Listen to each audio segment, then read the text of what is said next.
સમાચાર અત્યારે અમદાવાદથી સામે આવી રહ્યા છે। અમદાવાદની અંદર અકસ્માત થયા હોવાની માહિતી મળી રહી છે। દાણી લીમડા સુરેજ ફાર્મ હાઉસ પાસે અકસ્માત સર્જાયા હોવાની ઘટના સામે આવી છે। કચરાપેટીનામાં ડમ્પરે 20 ગાડીને ટક્કર મારી છે। તો આ સમાચાર આવી રહ્યા છે। અકસ્માતમાં ઈજાગ્રસ્ત થઈ ચૂક્યા છે।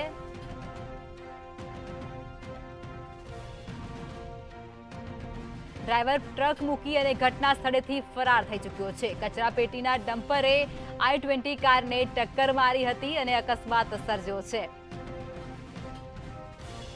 તો દાણી લીમડા પાસે અકસ્માત સર્જાયો છે। દાણી લીમડા સુરેજ ફાર્મ પાસે અકસ્માત થયા હોવાની ઘટના સામે આવી છે, જેમાં કચરાપેટીના ડમ્પરે i20 ગાડીને ટક્કર મારી હતી અને અકસ્માત સર્જ્યો હતો। અકસ્માતમાં ઈજાગ્રસ્ત i20 ના ચાલકને હોસ્પિટલ ખાતે ખસેડવાની પણ ફરજ પડી છે, ત્યારે ડ્રાઈવર ટ્રક મૂકી અને ઘટના સ્થળેથી ફરાર થઈ ચૂક્યો છે। અકસ્માત સર્જી અને ટ્રક ડ્રાઈવર ત્યાંથી ફરાર થઈ ચૂક્યો છે।